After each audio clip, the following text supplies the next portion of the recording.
Special aspects of auditing in an automated environment. Key features of an automated environment. पहला, computer based and process combines people and computers. दूसरा, many applications are used. तीसरा, layers of automated environment. अब हम पहला देखते हैं, computer based and process combines people and computers को. Typically, auto environment is driven by the computer-based system, which are also known as information system or IT system. अब main पे आते हैं. Automated environment is an ecosystem which combines PPT, people, process and technology within an overall business environment. फिर आता many applications are used. Basically depend on LONATs यानी location, nature and size. Type of application use देख लेते हैं. Package software जो होता है उसे ऑफ द शेल्फ एप्लीकेशन भी कहते हैं. वो माइक्रो से स्मॉल के लिए यूज़ किया जाता है. फिर आता है स्मॉल ERP, वो स्मॉल से मीडियम के लिए हो जाता है. फिर आता है ERP एप्लीकेशंस, वो मीडियम से लार्ज के लिए यूज़ किया जाता है.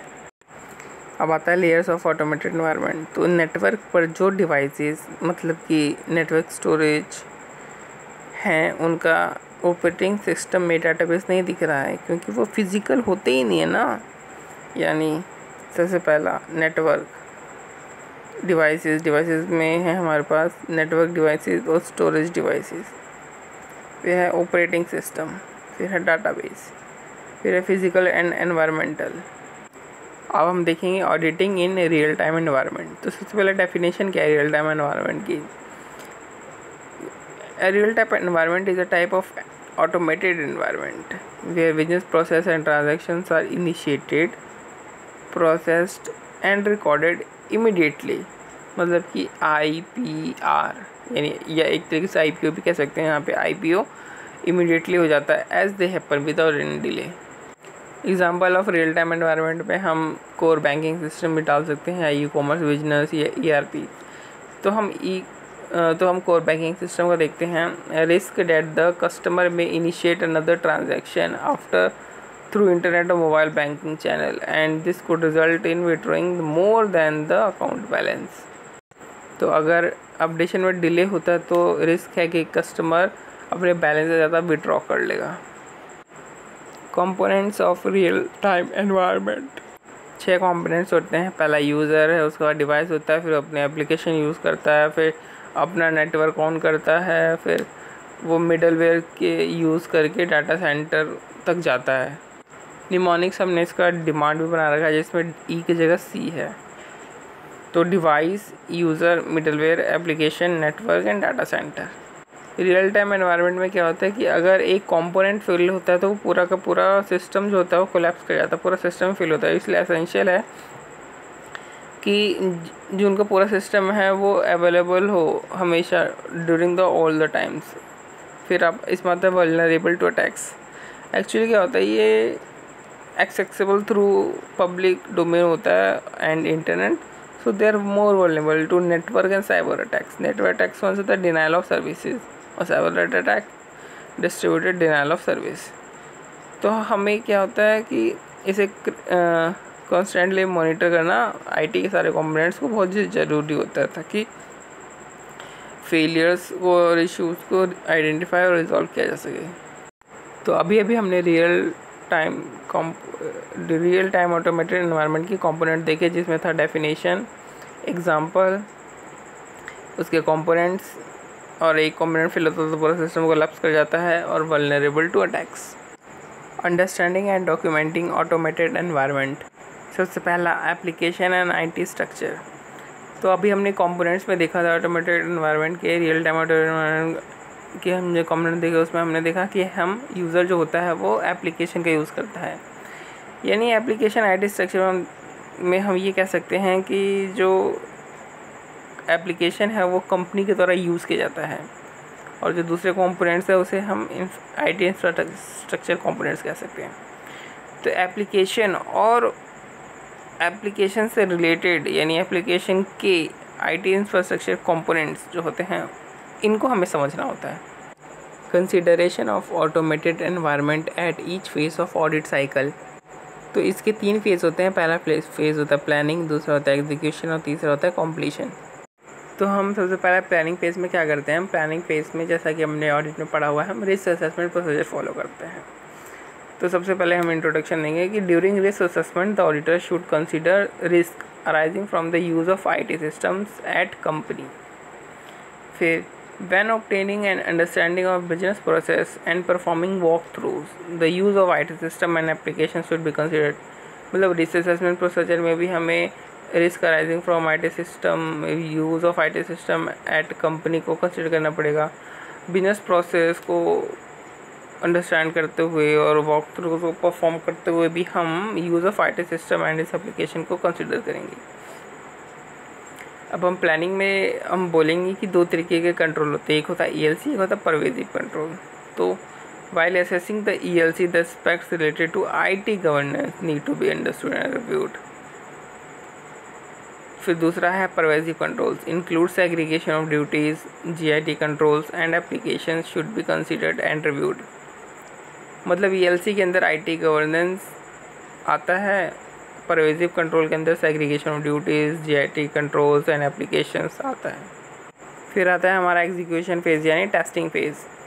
तो अभी हमने देखा कि परवेजिव कंट्रोल में क्या होता है, GIT कंट्रोल्स होता है और सेग्रीगेशन ऑफ ड्यूटीज़ होता है। तो टेस्टिंग फेज़ में हम क्या लिखेंगे, during testing phase the results of GIT controls would impact NTE of testing. यानी GIT कंट्रोल्स के रिज़ल्ट ही बता पाएंगे कि हमें टेस्टिंग कितनी करनी है और कैसे कैसे करनी है। टेस्टिंग ऑफ रिपोर्ट्स, अब टेस्टिंग किस चीज़ की, reports and IPE generated through the IT system and applications. Completion stage में हम क्या करेंगे, इवेल्यूएशन ऑफ कंट्रोल्ड एफिशिएंसी। अभी तक जो हमने टेस्ट किया उसके हमें जो कंट्रोल्ड एफिशिएंसी मिली उसको इवेल्यूएट करेंगे कंप्लीशन स्टेज पे। और किसका यूज़ करके हम इवेल्यूएट करेंगे, डाटा एनालिटिक्स और कैट का। General IT controls, general IT control की डेफिनेशन। तो हमने जो टेस्ट ऑफ कंट्रोल देखा, टेस्ट ऑफ कंट्रोल क्या होता है कि जो रूल्स, प्रोसीजर्स, पॉलिसीज़, जो नॉर्म्स बने हुए होते हैं उन सबको टेस्ट करना यानी टेस्ट ऑफ कंट्रोल कहलाता है। तो जनरल IT कंट्रोल की क्या डेफिनेशन होंगी, infrastructure, policies, procedures that supports affects the IT system of an organization and it's related to many applications and support the functioning of application controls। और general IT control main frame में भी apply होता है, mid frame पे भी apply होते हैं और एंड यूज़र एनवायरनमेंट पे भी अप्लाई होता है। मतलब कि फ्रंट एंड, बैक एंड और मिडलवेयर जो भी उनका होता है। यानी अगर हम शुद्ध हिंदी वाला जनरल IT कंट्रोल क्या होता है, वो इंफ्रास्ट्रक्चर, पॉलिसीज़, प्रोसीजर्स जो कि बनाए गए हैं जनरल, जो कि बनाए गए हैं IT सिस्टम, पूरे ऑर्गेनाइजेशन के IT सिस्टम को सपोर्ट करने के लिए कि चीज़ें इस तरीके से काम करेंगी। और ये जो एप्लीकेशन कंट्रोल्स होता है इनको भी सपोर्ट करता है, इनकी फंक्शनिंग को। Objectives of general IT controls, सिस मेंटेन्स जनरल IT कंट्रोल्स यानी कि security, integrity and safety, mitigate risk. जाहिर सी बात है IT control generally implemented to mitigate the IT specific risk. और ये भले मल्टीपल IT सिस्टम हो, एप्लीकेशंस हो, बिजनेस प्रोसेस हो, सबके ऊपर लगाए जाते हैं मिटिगेट रिस्क करने के लिए। कॉमन होता है वैसे ही सब में। जनरल IT कंट्रोल को परवेजिव कंट्रोल या इनडायरेक्ट कंट्रोल भी कहा जाता है, क्योंकि जनरल का मतलब ही परवेजिव होता है ना। अब हम देखेंगे कुछ कॉमनली जनरल IT कंट्रोल्स के एग्जांपल्स को। तो सबसे पहला है प्रोग्राम चेंजेस कंट्रोल, दूसरा है एक्सेस सिक्योरिटी कंट्रोल्स, तीसरा है application system acquisition, development and maintenance, चौथा है data centre and network operation control यानी डाटा सेंटर एंड NOC। तो इसका निमोनिक सब नंबर बना रखा है पाद। तो जनरल IT कंट्रोल बहुत ज़्यादा पाद मारता है। तो P से प्रोग्राम चेंजेस कंट्रोल, A से एक्सेस सिक्योरिटी कंट्रोल, A से application system acquisition, development and maintenance और D से डाटा सेंटर एंड NOC। सबसे पहले हम एक्सेस सिक्योरिटी को देखेंगे। तो इसकी कहानी है, due to security policies organization management and the system admins are not available in the OPD। यानी सिक्योरिटी से security policies and procedures security organization and management, फिर आता है system admins and privileged account, N से network security, A से application security, O से operating system security, P से physical security और डी से डाटा सिक्योरिटी। और फिर दूसरा टाइप है application system acquisitions, developments and maintenance, जिसे हम बिजनेस एप्लीकेशन कंट्रोल्स भी कहते हैं। इसका हमने बना रखा है OMG I act as per the DG documents. O से overall management of development activities, I से प्रोजेक्ट इनिशिएशन, ए से एनालिसिस एंड डिज़ाइन, सी से कंस्ट्रक्शन, टी से टेस्टिंग एंड क्वालिटी एश्योरेंस, यानी टेस्ट करते हैं हम क्या, क्वालिटी एश्योरेंस, डी से डाटा कन्वर्जन, जी से गो लाइव डिसीजन और डी से डॉक्यूमेंटेशन एंड ट्रेनिंग। अब आता है डाटा सेंटर एंड NOC। तो इसमें हम सबसे पहले देखते हैं कि AKG एंड एसोसिएट्स ने गणपति के साथ सर्विस लेवल अग्रीमेंट किया कि वो overall management of computer operations और एक्टिविटीज़ करेगा। डे 1 पे उषा मैम परफॉर्म कर रही थी बैच जॉब, बट फिर उन्होंने डाटा की कंप्लेन करने लगी। उसके डाटा की कंप्लेन करने के लिए उन्होंने हेल्प डेस्क पे कॉल किया और फेलियर से रिकवरी करने के लिए फिर जो हेल्प डेस्क है उसने बैकअप का यूज़ किया और डॉक्यूमेंटेशन करके दी कि हमने आपका रिकवर कर दिया है। तो क्या क्या आया, batch job, help desk, recovery from failures, backup, documentation, service level agreement, overall management of computer operation activities. Program change हमने बना रखा है RMC-TUD, यानी regional municipal corporations test of detail. R से चेंज रिक्वेस्ट, एम से change management process, C से making changes, T से test changes, U से यूज़र ट्रेनिंग और डी से documentation. Application controls and IT dependent controls. तो सबसे पहला है application controls. Actually application controls include both automated and manual controls that operate at a business process level, and automated applications controls are embedded or inbuilt into the IT applications, which ensures ICA integrity, completeness and accuracy of data in those systems। इसके example है reuse.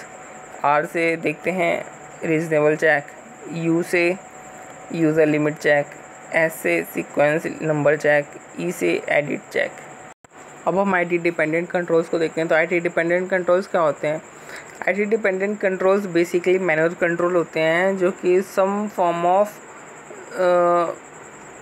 जो data होता है जो कि निकल के आता है IT सिस्टम एप्लीकेशन से, उसका यूज़ करते हैं। यानी IT dependent control manual control होता है जो कि IT सिस्टम और एप्लीकेशन से जो रिपोर्ट प्रोड्यूस या डाटा प्रोड्यूस होता है उसका यूज़ करता है। Even though the control is performed manually, ED of such controls यानी such manual controls depend on the reliability of SD। General IT controls versus application controls. General IT controls and application controls are interrelated. General IT controls needed to support the functioning of application controls for complete and accurate information processing through IT system. यानी complete and accurate info through IT systems. इसके पहले पीछे हमने general IT control थोड़ी देर पहले पढ़ा था, उसमें हमने देखा था जनरल IT कंट्रोल क्या होता है। जो जनरल IT कंट्रोल होता है इंफ्रास्ट्रक्चर पॉलिसी प्रोसीजर्स होता है जो सपोर्ट करता है ऑर्गेनाइजेशन के पूरा IT सिस्टम को और सपोर्ट करता है efficient functioning of application controls को। Evaluating risk and controls at entity level and process level. तो सबसे पहले हम देखेंगे entity level risk and controls. तो it operates across the company at all the levels, इसलिए इसे एंटिटी लेवल कहते हैं। It the controls that operates across a company at all the levels. इसके कैरेक्टरिस्टिक्स हम अभी देखते हैं कि परवेजिव होने के कारण ये IC फ्रेमवर्क का पार्ट है लेकिन कंट्रोल एक्टिविटीज़ का पार्ट नहीं है। इसलिए इसको इवेल्युएट और टेस्ट करने के लिए प्रोफेशनल जजमेंट की रिक्वायरमेंट होती है। तो ये सब्जेक्टिव भी हो गया। तो सबसे पहला entity level controls are known as pervasive controls, we know since they operate across all organization levels. ELC are part of company's overall internal control framework and relate to the internal control components other than the control activities। तो जैसे हमने देखा था कि ये IC framework का part है लेकिन कंट्रोल एक्टिविटीज़ का पार्ट नहीं है। तो it is a part of companies overall internal control framework IC framework and relate to the internal control components or connected with internal control components other than the control activities। तीसरा entity level controls are subjective by nature and hence require application of more professional judgment in their evaluation and testing। अब चूंकि ये entity level control subjective होते हैं इसलिए professional judgement का ही हमें use करना पड़ता है इनके evaluation और टेस्टिंग में। अब हम direct ELC versus indirect ELC को देखेंगे। तो डायरेक्ट ELC में operate at a level higher than bit 2 यानी business activity and transaction level. IDELC को देखते हैं तो do not relate to any specific business process. फिर D डायरेक्ट का देखें तो prevent detect and correct misstatement, जबकि ID में ऐसा नहीं है, डज नॉट प्रिवेंट डिटेक्ट और करेक्ट मिस स्टेटमेंट। एग्जाम्पल्स में हम देखेंगे business performance review, control activities को मॉनिटरिंग करना, और इंटर कंट्रोल्स में COC and ethics policies, HR policies. ID के साथ ध्यान देने वाली बात यह है कि however they contribute indirectly to the effective operations of direct ELC। यानी जो ID है वो प्रिवेंट डिटेक्ट को करेक्ट तो नहीं करता मिस स्टेटमेंट को, बट ये इनडायरेक्टली कंट्रीब्यूट करता है डायरेक्ट ELC के इफेक्टिव ऑपरेशन में। अब हम प्रोसेस लेवल रिस्क और कंट्रोल को देखेंगे। तो इसको दो से डिवाइड किया हुआ है। तो process level risk and control में ऑडिटर क्या करता है, डिटरमाइन करता है significant account balance and disclosure. लेकिन ऐसे क्या कहता है उसको करने के लिए, understand the business process that makes up an account balance. तो यानी वैसे देखा जाए तो 3 लेवल होता है। सबसे ऊपर होता है फाइनल लेवल, मतलब जिसे अकाउंट बैलेंस कहते हैं। फिर एक होता है इंटरमीडिएट लेवल जिसे बिजनेस प्रोसेस कहते हैं। फिर सबसे लोअर लेवल होता है सीक्वेंस एक्टिविटी जिसे सब प्रोसेस कहते हैं। तो एन अकाउंट बैलेंस सबसे पहले देखते हैं बिजनेस प्रोसेस। तो business process is a sequence of activities that takes place from the initiation of a transaction, recording, approving, posting, accounting, acting and reporting. फिर आता है business process typically made up of sub processes. और sub process क्या होता है, a logical grouping of related activities, a sequence of activities using relevant analytical procedures and tests using data analytics. Data saved in IT systems, जो data जो कि store किया गया, process किया गया सिस्टम द्वारा, can give us various insights into the way the business operates। और हम इस डाटा का यूज़ कर सकते हैं for the preparation of MIS reports and electronic dashboards. जिससे क्या होगा कि MI रिपोर्ट्स और इलेक्ट्रॉनिक डैशबोर्ड हमें स्नैपशॉट देंगे बिजनेस परफॉर्मेंस का, यानी कि एक तरीके से बैलेंस शीट दिखाएंगे हमें कि इस समय पे अभी कंपनी की हालत कैसी है। अब देख लेते हैं हम डाटा एनालिटिक्स का क्या होता है। तो MIS रिपोर्ट और इलेक्ट्रॉनिक डैशबोर्ड को हम मतलब कैसे करेंगे यूज़, तो हम डाटा एनालिटिक्स मेथड की द्वारा यूज़ करेंगे, जिसे हम CAD भी कहते हैं। तो डाटा एनालिटिक्स मेथड्स होते क्या हैं डाटा एनालिटिक्स, तो generating and preparing meaningful information from the raw system using the processes, tools and techniques, उसे कहते हैं डाटा एनालिटिक्स। यानी जो सिस्टम में जो रॉ डाटा पड़ा हुआ है उससे जनरेट करना और मीनिंगफुल इन्फॉर्मेशन को उसे डाटा एनालिटिक्स कहते हैं। तो अगर मैं समराइज़ करूँ तो सिस्टम में जो डाटा होता है, स्टोर होता है, वो काफ़ी सारे इंसाइट्स हमें दे सकता है कि कंपनी किस तरीके से ऑपरेट करती है और कंपनी की अभी जो है वो क्या है, अभी की हालत कंपनी की कैसी है। तो और ये सब कंपनी की हालत कैसे पता चलेगी, MIC रिपोर्ट इलेक्ट्रॉनिक डैश, मतलब डाटा से हम जब MIC report electronic dashboard prepare करेंगे तो हमें पता चलेगा कंपनी की हालत कैसी है, बिजनेस परफॉर्मेंस कैसी है। लेकिन हम ये सब करेंगे कैसे, इस सब को करने को कहते हैं, इन सब को जो रॉ डाटा है उसे मीनिंगफुल इन्फॉर्मेशन को प्रिपेयर करने को हम डाटा एनालिटिक्स कहते हैं। और इसका एक अच्छा उदाहरण है कैट। अब हम डाटा एनालिटिक्स का यूज़ देखते हैं ऑडिट में। तो ऑडिट में इसका यूज़ प्रीलिमिनरी एनालिटिक्स के लिए हो सकता है, यानी कंपैरिजन विद, जैसे कि ऑन एस्टिमेट्स।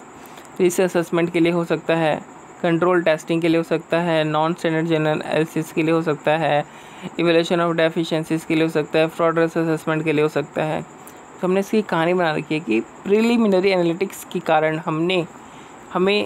हमने रिस्क असेसमेंट को स्किप करके सीधा फ्रॉड रिस्क असेसमेंट किया। तो हम श्योर हो गए कि IT कंट्रोल के एरिया में कुछ गड़बड़ हो रही है। फिर हमने कंट्रोल टेस्टिंग की और ये पता चला कि इसमें non standard general entries pass की हुई है। फिर non standard general entries analysis की और डेफिशिएंसीज को एवेल्यूएट करके बोला कि हाँ फ्रॉड है इसमें। अब हम देख लेते हैं कि जो डाटा एनालिटिक्स होता है उसमें प्रोसेस क्या होते हैं, स्टेप्स कौन कौन से होते हैं। तो मेनली हम जो डाटा एनालिटिक्स जैसे कि कैट होता है, तो हम इसमें कैट का देख रहे हैं। तो सबसे पहले understand the business environment including IT। फिर define the objectives and criteria, identify source and format of data, extract data, verify the completeness and accuracy of extracted data, validate and confirm the results, report and document results. तो इसका हमने mnemonic बना रखा है UDI EVA, यानी U से understand business environment, D से define the objective and criteria, यानी DOC। फिर I से identify source and format of data, फिर E से एक्सट्रैक्ट डाटा, V से verify the completeness and accuracy of extracted data, A से apply criteria on data obtained, फिर validate करो, confirm करो, रिपोर्ट करो, डॉक्यूमेंट कर दो। अब हम देखते हैं एंटरप्राइज रिस्क मैनेजमेंट को। तो रिस्क क्या होता है, possibility that something could go wrong और which can prevent a company from achieving its business objectives. और बिजनेस डायनेमिक बिजनेस एनवायरनमेंट, आजकल के बिजनेस जो होते हैं बहुत ही डायनेमिक एनवायरनमेंट में ऑपरेट करते हैं। क्योंकि जो वॉलेटिलिटी है, अनप्रेडिक्टेबिलिटी है और पेस ऑफ चेंज जो है वो बिजनेस एनवायरनमेंट को बहुत ही ज़्यादा वो बना देते हैं, डायनेमिक बना देते हैं। तो इसके लिए हमने बना रखा है कि उमापति अनप्रेडिक्टेबल और वोलेटाइल है, एक जगह नहीं टिकता है। इसलिए अब रीजंस क्या हो सकते हैं डायनेमिक एनवायरनमेंट के, ग्लोबलाइजेशन, यूज़ ऑफ टेक्नोलॉजी और नए नए रेगुलेटरी रिक्वायरमेंट जो आ रहे हैं टेक्नोलॉजी के यूज़ करने से। और डायनेमिक एनवायरनमेंट के कारण जो बिजनेस से जो एसोसिएटेड रिस्क हैं वो भी काफ़ी ज़्यादा बढ़ गए हैं। तो जिसमें हम देखें कौन कौन से रिस्क अब नए नए आए हैं तो जैसे कि हमने इसका कहानी बना रखा है कि मार्केट में एक प्रोडक्ट लाते हैं जिसकी टेक्नोलॉजी से एनवायरमेंटल रिस्क बढ़ जाते हैं, तो गवर्नमेंट कंप्लायंसेस बढ़ा देती है हमारे ऊपर।